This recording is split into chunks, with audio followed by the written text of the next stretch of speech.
Assalamualaikum warahmatullahi wabarakatuh. Di video kali ini kita akan membahas tes pendalaman materi ASPD. Walaupun ini ASPD, tapi materinya itu sama ya teman-teman dengan TKA saat ini. Jadi kita bisa belajar juga dari sini, oke? Kita langsung ke nomor 1 di sini, teman-teman bisa baca. Yang mau filenya boleh komen di bawah, nanti aku cantumin link untuk download filenya. Ada soal tugasnya untuk mengukur panjang dan diameter. Mana yang tepat digunakan untuk mengukur panjang dan diameter? Kalau panjang itu berarti pakai penggaris ya. Panjang paralon, ini paralonnya tidak terlalu panjang, jadi bisa pakai 1, bisa juga pakai 3. Berarti antara 1 dan 3 kita bisa pakai keduanya.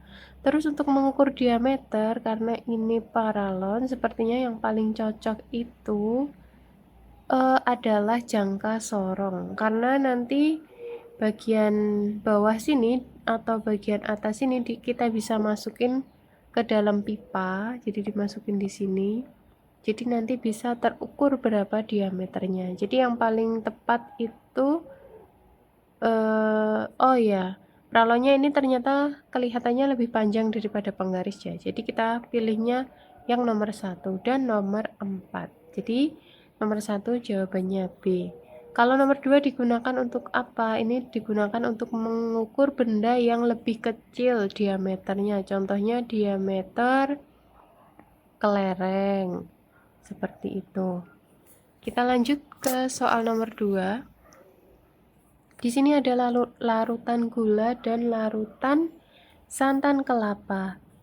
Pertanyaannya, berdasarkan hasil percobaan, perbedaan sifat antara kedua campuran tersebut adalah yang pertama, larutan gula itu dia benar homogen karena partikel penyusunnya tidak dapat dibedakan. Kemudian yang santan kelapa heterogen karena pencampuran partikel penyusun tidak merata dan masih dapat dibedakan satu dengan lainnya. Kita baca dulu yang B. Ini tidak benar ya. Berarti jawabannya yang A, nomor 2. Saya kira nomor 1 dan 2 masih mudah untuk dipahami.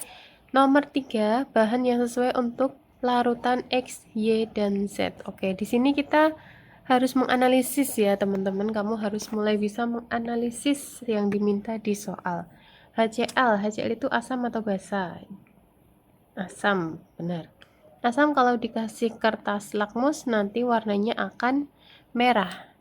Nah, jadi di sini dia itu 2 ini dia berperan sebagai clue atau petunjuk. Jadi kalau asam nanti kena lakmus, lakmusnya akan merah.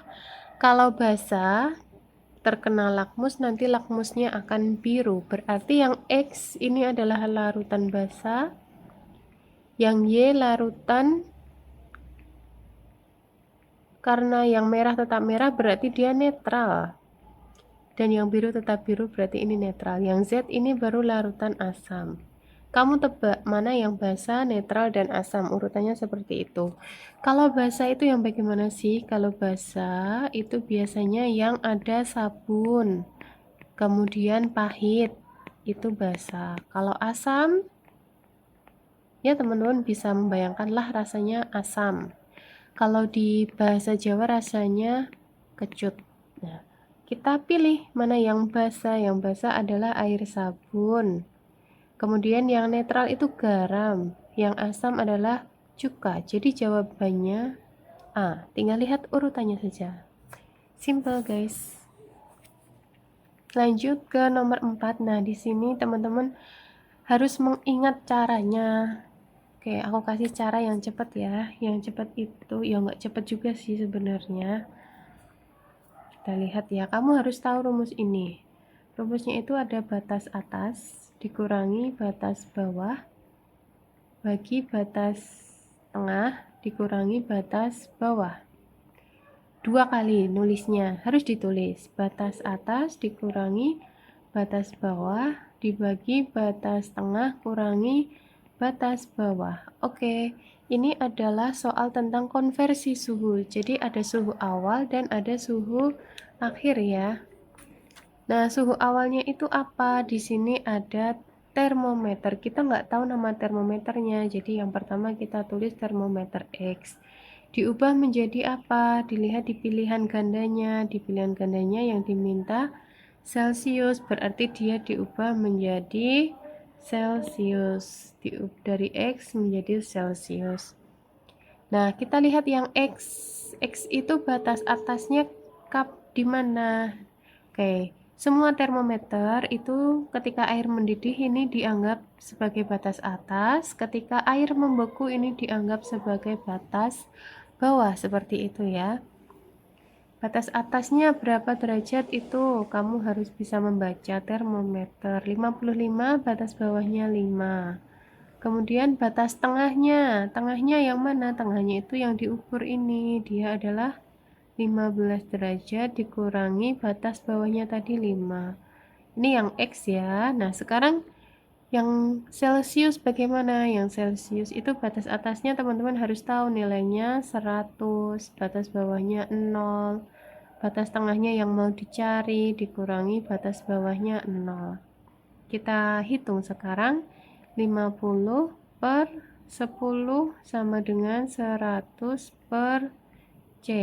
Nah, kita coret. Kalau sudah seperti ini, kamu juga harus bisa menyelesaikannya. Caranya dengan dikali silang. C-nya dikali dengan 5, satunya dikali dengan 100. Jadi, kalau saya tulis, yang sebelah kiri ditulis dulu ya, biar nggak bingung. 5 dikali C sama dengan 100 dikali 1.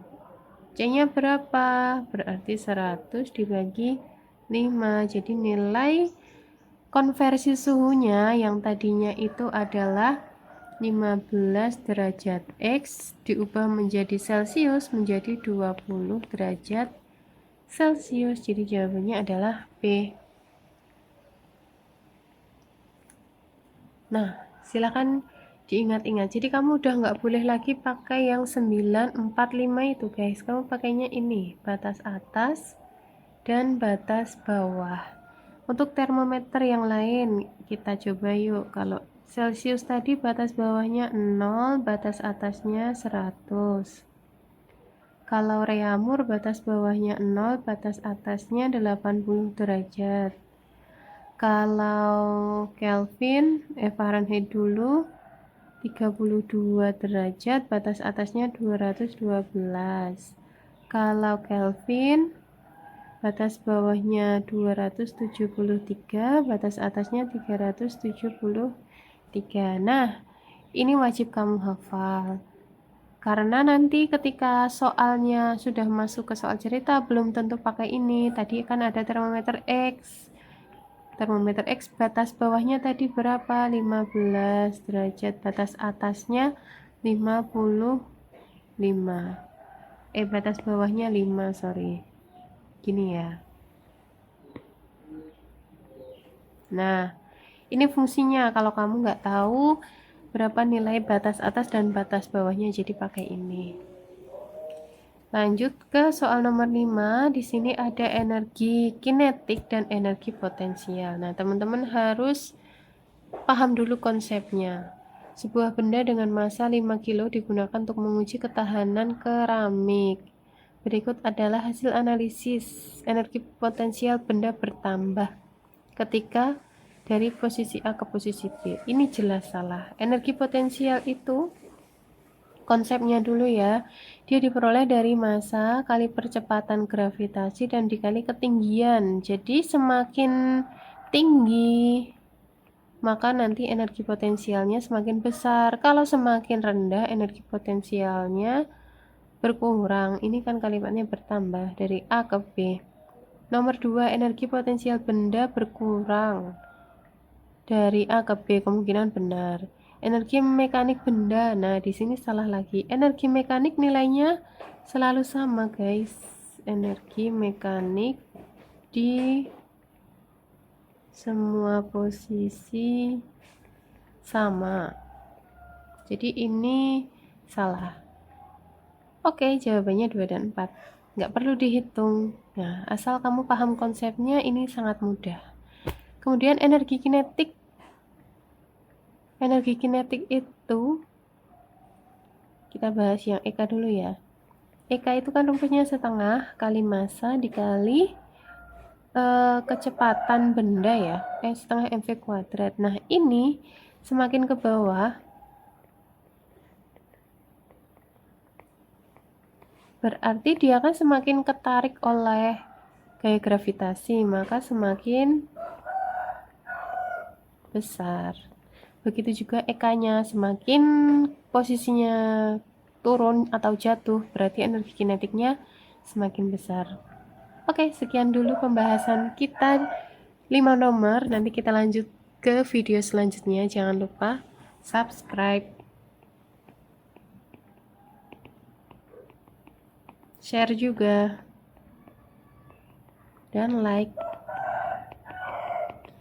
Sampai ketemu di nomor 5 dan selanjutnya. Bye-bye.